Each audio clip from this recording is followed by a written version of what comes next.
Hoje, num grupo de mães, foi dito que o oferecimento de fórmula afeta mais a amamentação do que oferecer bicos artificiais e que colher dosadora dá confusão de fluxo. Então, vamos lá, muito boa essa pergunta. Vou repetir, gente. Então, a Fernanda está perguntando, ó, hoje, num grupo de mães, foi dito que o oferecimento de fórmula afeta mais a amamentação do que oferecer bicos artificiais e que colher dosadora dá confusão de fluxo. Vamos lá. Primeiro é uma série de coisas que eu preciso falar sobre essa frase.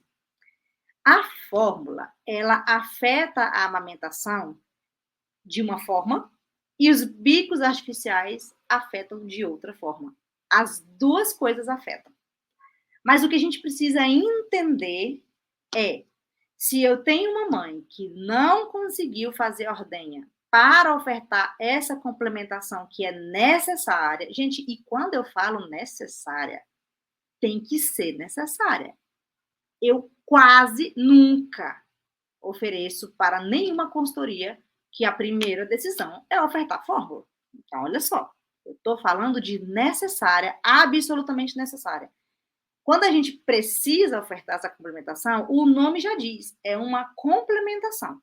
Se o volume dessa fórmula está alto demais, a gente precisa entender o que está acontecendo com essa mamada, com essa sucção, porque a gente precisa baixar esse volume, porque quando o volume da fórmula é alto demais, aí sim nós começamos a colocar muito em risco essa amamentação.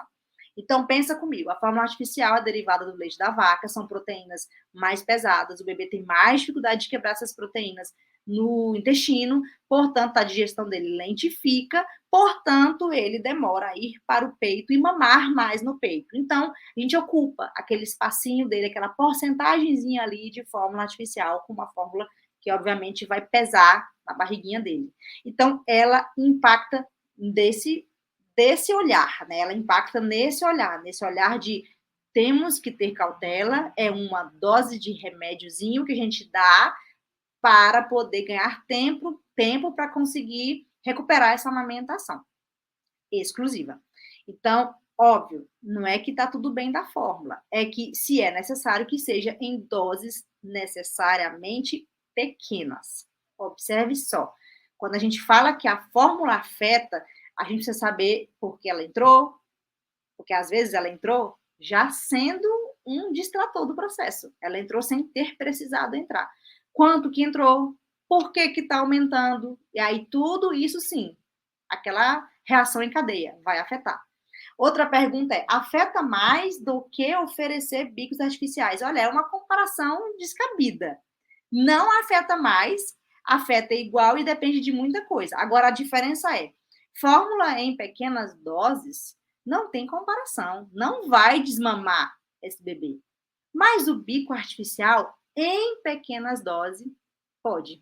Então, a gente não consegue assegurar para uma mãe que está usando bicos artificiais para a complementação que está tudo bem, que não tem nenhum problema. Pelo contrário, é uma roleta russa, como eu sempre repito para vocês. Então, não há por que relativizar o uso de bicos. A gente tem tido muita gente grande, blogueira, né? Mostrando a sua vida, o seu parto, a sua amamentação, mostrando os profissionais, consultores que estão ali atendendo nas suas casas, né? E a gente está vendo que o equívoco não é pequeno, é grande. Chega a ser um absurdo. Eu costumo dizer que chega a ser um crime a disseminação de tanta desinformação. Então, não, gente, não está certo bicos artificiais nem um dia na semana, nem em momento nenhum, nem chupeta só para dormir. Isso sim é nocivo à amamentação. E o pior, é nocivo sem você conseguir quantificar o quanto isso é nocivo no sentido de quando vai ser o desmame. Pode ser amanhã, pode ser depois, e pode ser pior ainda, que é o mais comum, gradativamente, com piora gradativa dessa força de sucção e dessa ordenha de qualidade que o bebê deveria fazer. Bom, sobre colher dosadora da confusão de fluxo, gente, tudo que não é igual ao peito provoca confusão. Mas dentre todos os apetrechos para se usar para complementação, copo e colher dosadora são os mais seguros. Por isso, Sempre nas minhas consultorias eu converso sobre em quanto tempo você está dando, como você está dando, qual a posição que você está dando. E aí, obviamente, tudo isso vai se acoplando ao quanto você está dando. Então, não fique focado que colher dosadora dá confusão de fluxo, não, porque bico, sim, dá confusão de fluxo e bico com muito mais gravidade do que colher dosadora.